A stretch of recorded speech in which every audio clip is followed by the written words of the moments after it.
Dobar dan svima!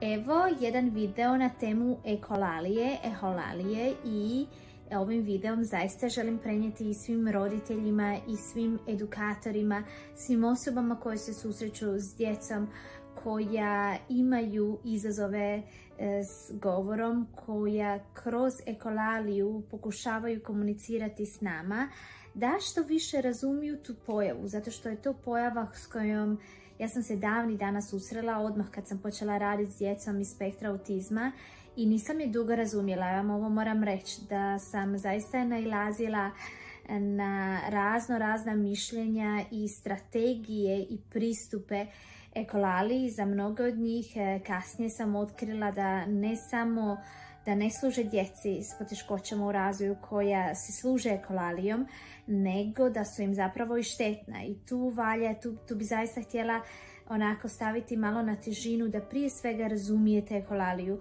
da se sprijateljite s njom, da vam ne ide na živce, da vas ne čini nestrpljivima, nego da onako zašiftate taj cijeli kut i način gledanja i da počinjete gledati na eholaliju kao jedan način komunikacije.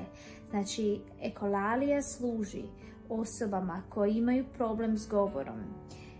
Znači, one na taj način, to je proces na koji one uče komunicirati, proces koji im služi, znači to je jedan stepen u razvoju govora koji im služi da oni prenose svoje misli, da prenose svoje osjećaje, svoje stavove, svoje poglede, ono što nam žele reći, svoje poruke. No ono što je u suštini izazov s eholalijom, da vrlo često mi kao odrasle osobe ne razumijemo što nam djeca žele reći jer ona nisu dosljedna s eholalijom, nego oni ponavljaju ono što smo i mi rekli. Znači doslovno onako, ako mi sad pitamo dijete što radiš, dijete neće odgovoriti igram se s autićima, nego će ponoviti to pitanje što radiš. S druge strane, to je jedan tip eholalije. S druge strane, mi imamo eholaliju kada djeca ponavljaju određene fraze ne odmah nakon što su ih čuli, nego kasnije, kada, na primjer, out of blue, slučajno, na primjer, neku frazu iz nekog crtanog filma, iz neke pjesme i tako dalje. Ono što je prvo važno i najosnovnije da razumijemo, da smo svjesni eholaliju, da nije da dijete čisto onako da je ludo i da samo ponavlja riječi i fraze, nego da osvijestimo to da nam dijete zaista želi nešto reći. U 90,9% slučajeva dijete nam kroz eholaliju želi komunicirati, prenijeti poruku. To zapamtite, tu me čujte, toga se uvijek sjetite kad čujete da dijete govori da se služi eholalijom. S druge strane, ono što mi moramo početi se više, ja bih rekla, educirati ovdje, da naučimo kako mi kao odrasle osobe možemo djeci pomoći s eholalijom, prije svega da razumijemo, da počnemo detektirati i razumjeti poruke koje nam žele reći, a onda i kada ih razumijemo, da naučimo kako im možemo pomoći da se oni odmaknu korak po korak od eholalije, da počinju koristiti što više jedan spontani prirodan govor. I vidite, dragi ljudi, većina nas pokušava staviti ponovo težište, on se ponavlja se, koristi eholaliju, ide mi na živce, ne mogu ga slušati. Čak, mislim, moramo staviti fokus na nas odrasle, na nas stručnjake, na nas roditelje i vidjeti što mi možemo učiniti da toj djeci koja su zapela u eholaliji, koja su zapela u govoru, u učenju govora, da im pomognemo. I tu vam je cijela tajna tog svega što se eholalijom.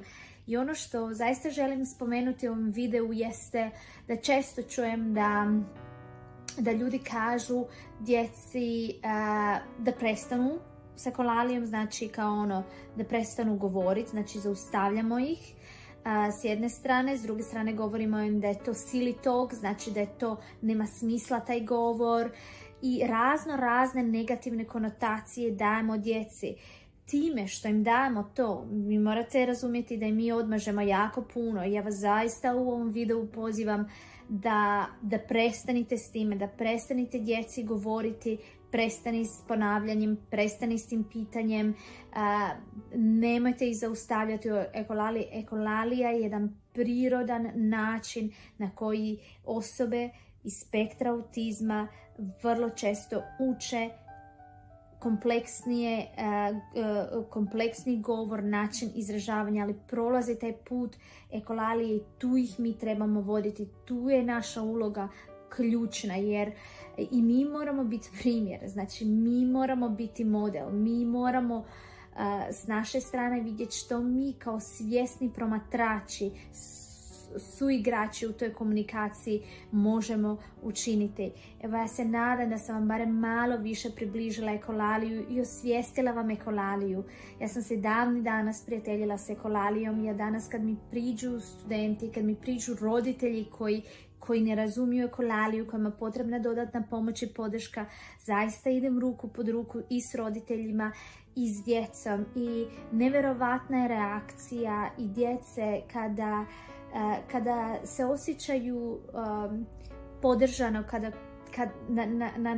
sa načinom komunikacije koju mi daju i kada ih ja više razumijem i vodim na tom putu. Nevjerovatno je koliko puno više napretka vidim s djecom, napretka na svim razinama, ne samo na razini komunikacije, spontanog govora, nego i na razini njihove anksioznosti, koliko ona puno manja, na razini njihovog straha, koliko je on puno manji, na razini njihove spontanosti, uključenosti, motivacije unutrašnje i tako dalje. Tako da vidite, komunikacija je vrlo važna i ekolalija ima svoje mjesto, ima svoje značenje, ima svoju ulogu i ona nije neprijatelj autistima, ona je zapravo jako drag prijatelj svim autistima, a i osobama koji su okružene osobama iz spektra autizma, jer preko ekolalije djeca komuniciraju sa svijetom oko sebe i u sebi. I isto tako, znači sa svijetom oko sebe, mislim s nama, prenose nam poruke, prenose nam svoje osjećaje, kao što sam već ranije napomenula u videu. I zaista ja vas molim, ako imate bilo kakvih pitanja, ako vas muči ekolalija, ako ne znate kako, ako ste nestrpljivi s ekolalijom, ako vas muči kod kuće, na ulici, u razredu, u učionici, ako ste profesor, ako ste edukatora, bilo koje struke da ste ili da ste djed, baka i ne znate kako s ekolalijom, slobodno mi pišete, pitajte me, možete uvijek bukirati konzultacije. Ja sam više nego sretna da vam dam trening na ekolaliji, da vam budemo onako precizna s djetetom ili učenikom s kojim radite, kako, na koji način ga više možete podržati, više razumjeti, lakše detektirati što vam dijete želi reći i prenijeti kroz ekolaliju.